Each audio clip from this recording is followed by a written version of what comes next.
Putin is furious. He's already speaking with his advisors about the possibility of nuclear warfare, only to be talked down from the edge. Kaliningrad was a big loss, his advisors tell him, but it isn't mainland Russia. Continue to fight conventionally for now. A new round of conscription is called, bolstering Russia's ground force by around 300,000 men. They are all poured into Ukraine over the coming weeks, with their goal being to keep pushing the front lines back so the US-backed forces in Ukraine can't reach the Russian border. It's a smart strategy for a ground war, but for now the US has a different target in mind. 8 days after the invasion starts. With Kaliningrad under US control, attention is turned to Crimea. Russia annexed that territory in 2014, kickstarting the tensions that ultimately led to the special military operation in Ukraine. The territory is also home to Sevastopol, Russia's only deep-water port in the Black Sea and the key to the Black Sea Fleet. Ukraine has already done in stock and ready to ship free the next day. Zoro.com. Tools, parts, and supplies for your business. The Original. Botox Cosmetic. The only product of its kind backed by over 20 years of research.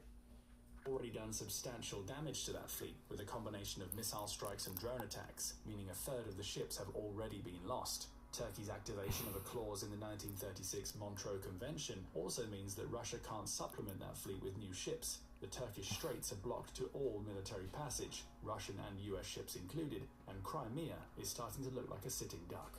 On the ground, Russia has taken advantage of the Kerch Bridge to send supplies and soldiers into southern Ukraine. The US has its next target, take Crimea, and Russia is restricted to the front lines created near its borders and through Belarus. Romania is key to the next attack. A NATO member since 2004, it's also home to Mihail Koganasanu Air Base, or MKAB, a key base for United States Army Europe's Task Force East. This rotating task force has, up until this point, been a rotating force of brigade size, with most of its members being provided by the US 2nd Cavalry Regiment. That's quickly changed. Using Poland as an entry point into western Ukraine, the US has filtered soldiers and equipment into Romania on their route to MKAB. F-35s and F-16s arrive as well, which will soon find themselves flying over the Crimean skies to bomb the territory.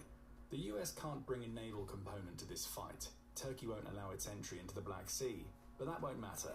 Using MCAB as its main base, the US starts conducting flyovers over the Black Sea, targeting any Russian vessels it can find. At the same time, Ukraine launches drone strikes, some of which directly target Sevastopol. The goal here isn't to preserve Crimea, it can be rebuilt later. Instead, a series of shock and awe strikes take place, with Sevastopol being devastated to the point where it's useless to the Black Sea Fleet.